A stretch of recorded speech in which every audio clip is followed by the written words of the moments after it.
Hey everyone, I hope you're doing well and staying safe during this time. If you're new here, welcome to the channel. Like I said, thank you so much for checking me out. If you haven't done so, please make sure to hit that subscribe button just right below the video. Cool, thank you so much. I really do appreciate it. And if you're returning, welcome back. Thanks again for your support. I truly do appreciate having you here. In this video, I'm going to share with you some of the very latest comments from attorney John Deaton on the SEC versus Ripple case. He stated, and I'll get to the reason why a little bit later in the video, but he stated that Judge Torres may not end up ruling on Ripple's fair notice defense. Now, mind you, of course, she already said that Ripple may argue the fair notice defense as their fourth affirmative defense, I think it was, if memory serves. It's one of their defenses anyway. They're allowed to argue it. The judge determined, yes, you absolutely can argue it, but the judge might not end up ruling on it, so says attorney John Deaton. Also, he shared some comments where he pointed out, quote, the SEC made several huge mistakes in this case, end quote, and I'm going to share with you what they are. And interestingly enough, this is the only place where you can get those comments because Twitter isn't showing you those comments.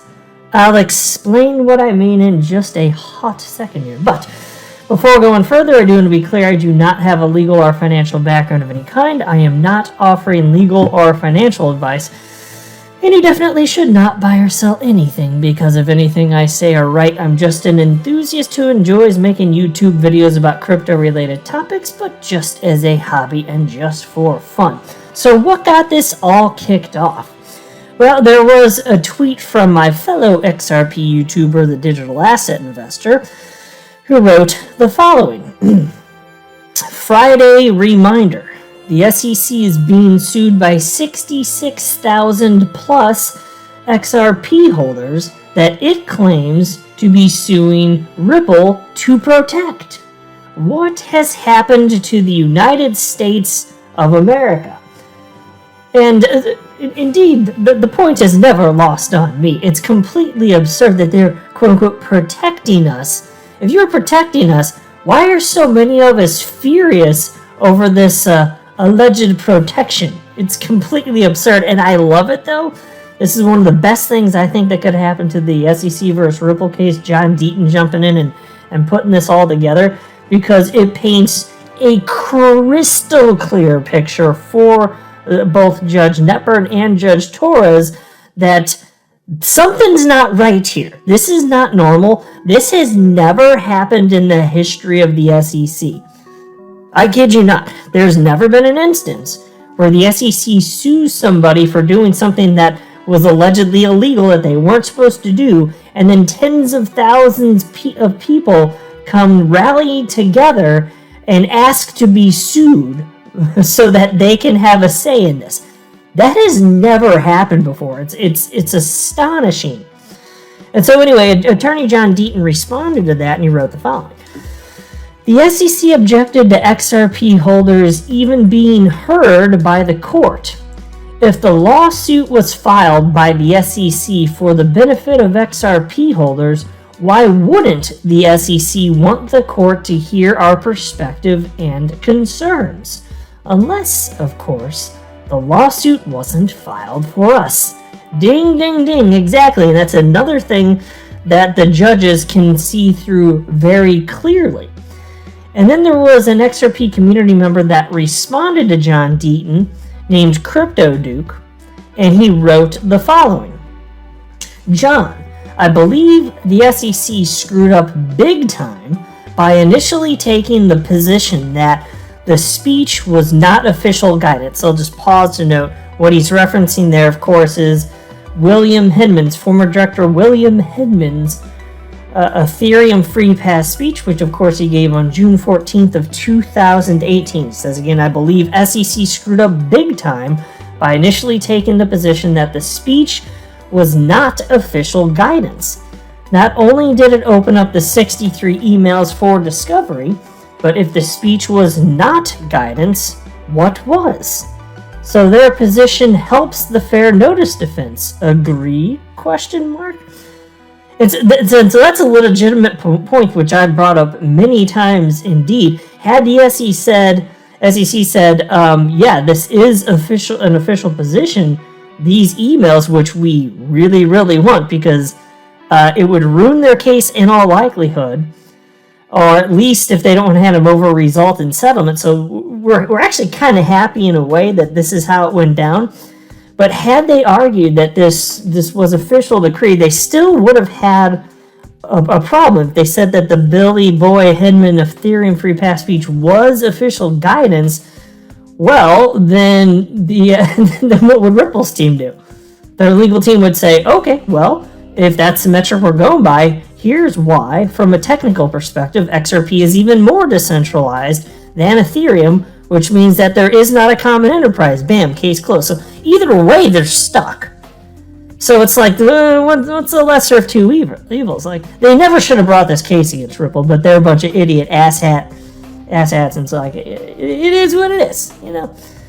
And so that tweet that I just shared with you from Crypto Duke ended up getting retweeted by John Deaton, and he shared his thoughts in a thread. And the thread's on your screen. You notice anything funny about this? It says, this tweet is not available. Then the next tweet he wrote, this tweet is not available. And then the next one, this tweet is not available. And then it gets to this one, and this one you actually can read. So what's going on here? Well, some people think that Attorney John Deaton is being censored by Twitter.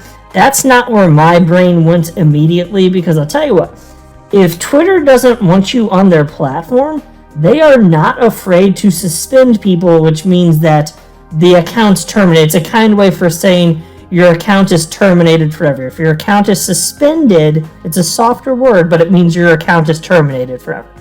They will do that to anyone without explanation, and they do not care.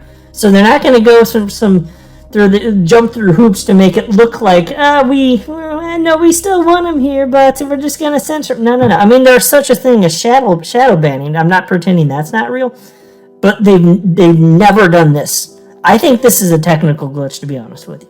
Some people think differently. I don't know for sure. I could be wrong. I think it's just a technical glitch. That's where my brain went first, because if they didn't want him to be seen, shadow ban is a much less obvious way to go about it. This is very obvious. So shadow ban would have been the route, or just outright getting rid of him. So I don't think that's the case. I don't think Twitter really cares about this case, to be honest with you. They care about all sorts of political stuff. This, though, I don't think they have a dog in this fight, to be honest with you. So it'd be weird if they wanted to censor him on top of all of that. But still, it's annoying, because John Deaton, serving the community, sharing his thoughts, taking the time to share his thoughts from a very unique perspective, and then we can't read them. So that was annoying, and I put out tweets, and I wrote the following, actually. I wrote to John Deaton, I said, Twitter is broken again, and your thread is not viewable. This seems to keep happening. So I'll just pause to note, this is the second time at least that I've noticed this on John Deaton's account in a separate thread. And then I wrote, if I go to your page, I can see the first tweet, but the only way to see the second tweet is to click show this thread, but the problem is it won't show the thread when you do that. So here, I took a screen grab to show him what I'm talking about. If you went to his page, I don't know if it's changed since then, maybe it's even worse and you can't see this either. But at the time, there is this thread, so you click on where I'm circling right now, show this thread for those of you that are not familiar with Twitter, and then it'll unroll everything, and you can just see everything that I wrote. But when you clicked on that, all it said is, this tweet's unavailable, or whatever the wording was. This tweet is unavailable. That's all it would show you. So I was like, okay, well, that stinks. And so Crypto Law, John Deaton's organization, wrote, this is unlikely to be censorship, but more likely an annoying automatic and momentary suspension because of multiple threads close together. John is working on resolving it now. It has happened before. I'd say to that, maybe. I don't even think it's a momentary suspension, though. This has also happened to my fellow XRP YouTuber, the Blockchain Backer, and he's not writing all sorts of lengthy threads or anything like that. So I think it's a glitch, to be honest with you. I don't know. Could be wrong. That's just my personal opinion on that. Now, thankfully, some random dude took a screen grab of what he had to say, so I can share it with you. And by the way, when I say some random dude, I'm not just calling a person some random dude. That's his name on Twitter. You can see in the top right here. That's his name. He goes by the name some random dude. So there we go. But thanks to that, and thank you, shout out to some random dude. Thanks to this, I can share with you what he said. So again, John Deaton retweeted what Crypto Duke had to say and wrote the following. The SEC made several huge mistakes in this case. Number one, didn't limit the allegations to specific transfers of XRP during specific years, i.e. 2013 to 2017. So I'll just pause. So pause this and say, okay, why does that matter? Well, because it would be much easier to state that there was, the factors, the four Howey factors were met, including the just overall the scheme of things, all four prongs being met. This is an investment contract. Much easier to do that if you're not talking about the same XRP. Because think about this.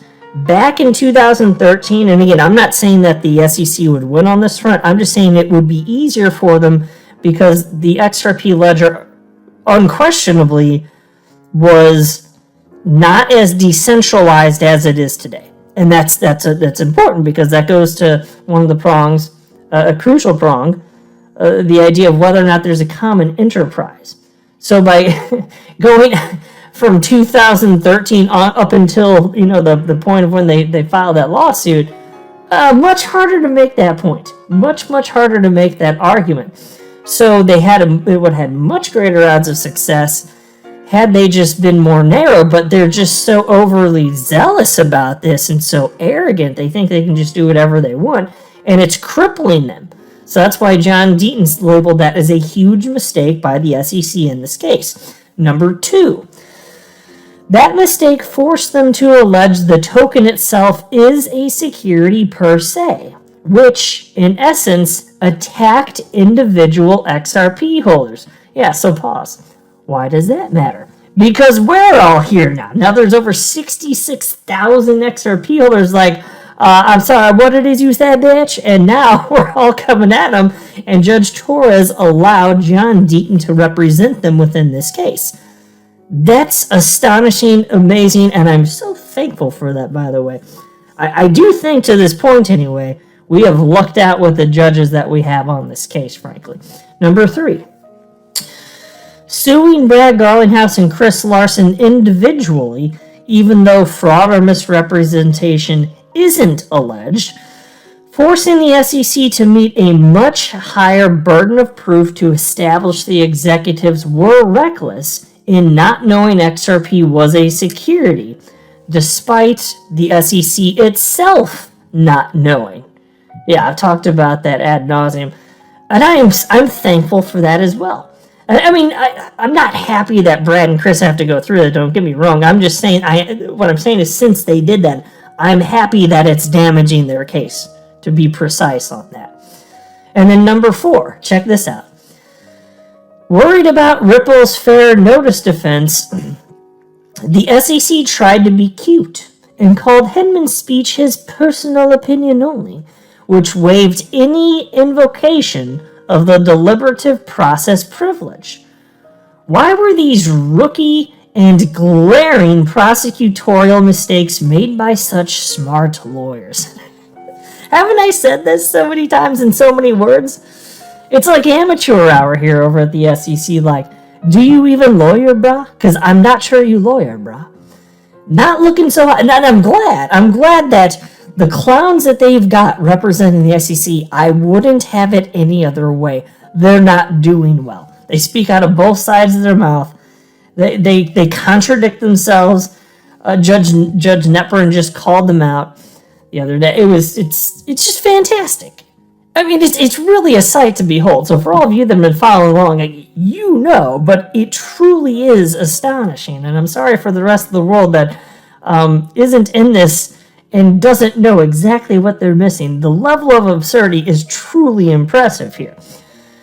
Now, there's a tweet by my fellow XRP community member and yours, Stefan Huber, and part of what he wrote was that he was just making some predictions, and the fifth one is the one that I wanted to highlight because he's in his tweet there, which is on your screen. You can read them all if you just want to pause, but I'm just reading number 5. He was saying, Hinman's emails will become undiscoverable and sealed forever. And so what we're talking about is the 63 emails related to the Ethereum free pass speech and the 68 drafts of the speech. And so he thinks that those are going to be undiscoverable and sealed forever. And I will say this, I personally don't think that we're ever going to see those, but here's what attorney John Deaton had to say about this. On that point, he said, I can assure you that I will do everything in my power to unseal those emails and comments. It won't be easy and I may not win, but there's no way I let it go. Now, that much I believe. For sure, he's going to. We'll see what happens. But I just have this feeling that they're going to refuse. I think they give up the case before they hand him over. That's the reason I'm saying I know John Deaton's going to fight. He's got some fight in him, that's for sure. I'm just saying I think that the SEC is going to be like, nope, sorry, oops, we're just going to drop this. But via settlement. I don't think they're going to do a dismissal, but... I'm your guy. I will keep you posted. I'm your advocate. I'll be back on a daily basis, usually multiple times per day, with these videos to keep you updated with everything going on. So I hope you enjoyed the video. If you haven't done so, make sure to hit that subscribe button. Feel free to share any of my videos with your friends, family, social media, or anybody who may care to listen. Thanks so much for your continued support. I'm always here for you. I want to help you through this time. So thank you so much for continuing to choose me. Enjoy your day, stay safe, and I'll catch you again probably in a couple hours. Thanks, everybody. See you later.